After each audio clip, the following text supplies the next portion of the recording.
when I was just in the survivor mode, I would spend an enormous amount of time um, stuck on a red in my head, stuck on a red beanbag, or you know, constantly being reminded about what happened to me as a child.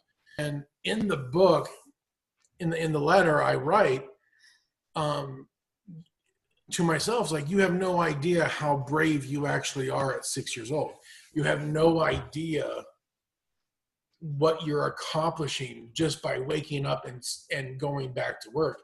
And I would think to myself, like, how great would it be if, like Wolverine came in and like pulled me away from all this, or Captain America came in and made all this bad stuff go away. And guess what? I mean, Wolverine and Captain America never showed up. So I ended up having to, in essence, now that I look back on it, turn myself into the superhero and walk away at 15. So when I do my art, or when I write, I do them from the source of what has happened to me. When I do my poetry, it's what I'm going through.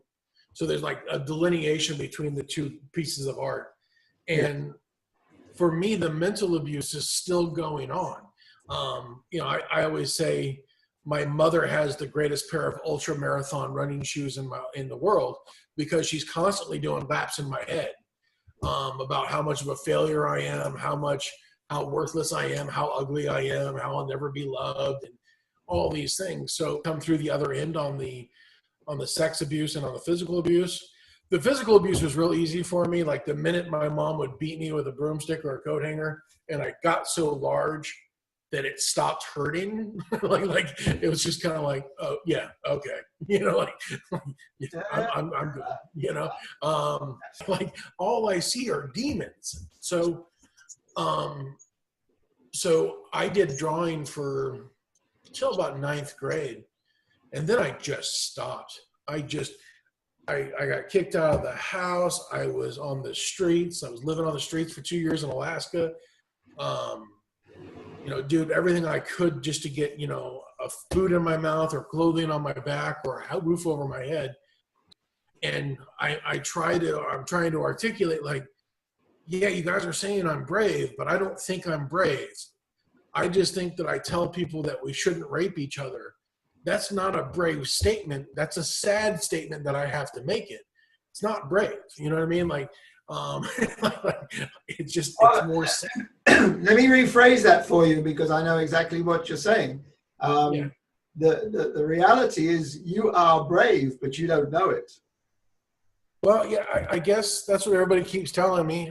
Like, to me, those guys are brave. To me, I'm just a schlub with a talent. Hey, come on. I'm gonna put some perspective here. Do you realize how many people don't speak up? That you catalyst for that. And if you don't think that's brave, you don't think that's courageous, you've had to come to terms with who you are. That's a challenge. That's a huge challenge. And you're doing that. We're on the ride, and Jaws pops up. And as soon as Jaws pops up, I jump up and scream, because I've just been scared. Like, there is a mouth that is the size of me coming at me. And I end up in the gentleman's next to me's lap. If you're a survivor, yes, if you are a survivor, this is Brian Cardoza. And he needs you, so get in touch and support his project. Not for him, but for you. You, because you survived. If you want to know more about me, you can go to briancardoza.com, or you can buy my book at Amazon and Barnes & Noble, The Unexpected Victim, or you can get a hold of me at Survivor Knights, but KNIGHT, like Knights of Old, on Facebook. And on those things, I want people to know this. I don't want to ever be popular because I got raped. I don't want to ever be rich because I was beaten. I don't want any of these things. But what I do want is I want to get in front of people and talk to my fellow survivors. Because the numbers in America, I don't know what they are in New Zealand, but I hear they're actually kind of similar or high. It's 1 in 4 girls and 1 in 6 boys. Because there's a kid out there, boy, girl, adult, woman, man, non-identifying, that needs to hear that they can get through it. In the last month and a half. The hardest part about being a chef and diet, Lance, is I can make some really good, tasty, healthy food. The worst part is that I also know that if I add this and this and this, it's much better. And when I add this, this, and this, it's no longer healthy. A perfect day to me, Lance, would be to have somebody that respects me and loves me,